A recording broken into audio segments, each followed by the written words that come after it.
महाराष्ट्र क्रांती news, आवाज सर्वसामान्यांचा।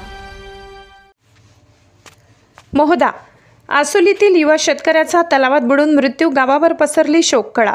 आसोली गावातील एक मेहनती आणि जबाबदार युवा शेतकरी अमित बंडू पवार वय 23 याचा दुर्दैवी मृत्यू सोमवारी सकाळी 11 वाजता झाला।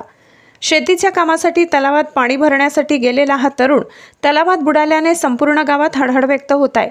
मिळालेल्या माहितीनुसार अमित हा आपल्या शेतीत फवारणी करण्यासाठी पाणी भरण्यासाठी बैलबंडी घेऊन तलावाच्या काठावर गेला होता। अचानक बैल बुजाडल्याने ते थेट तलावाच्या पाण्यात गेले।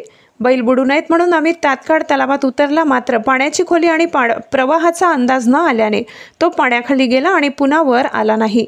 अमित बराच वेळ दिसत नसल्याने आणि बैलगाडी तलावात असल्याने ग्रामस्थांनी शोध मोहीम सुरू केली। घटनेची माहिती त्वरित गावचे पोलीस पाटील देवीदास तोडसाम यांना देण्यात आली।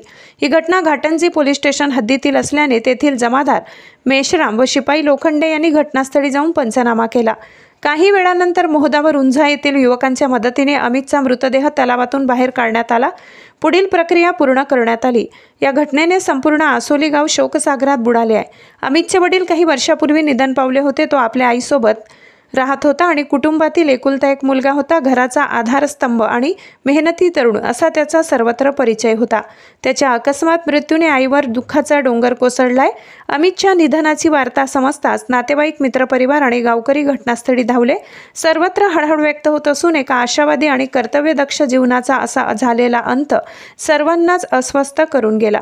महाराष्ट्र क्रांती न्यूजसाठी प्रतिनिधी वीरेंद्र चव्हाण, कळंब। अशाच नवनवीन बातम्या पाहण्यासाठी आमच्या महाराष्ट्र क्रांती न्यूज या YouTube चॅनलला लाईक करा, सबस्क्राईब करा आणि बेल आयकॉनला प्रेस करा।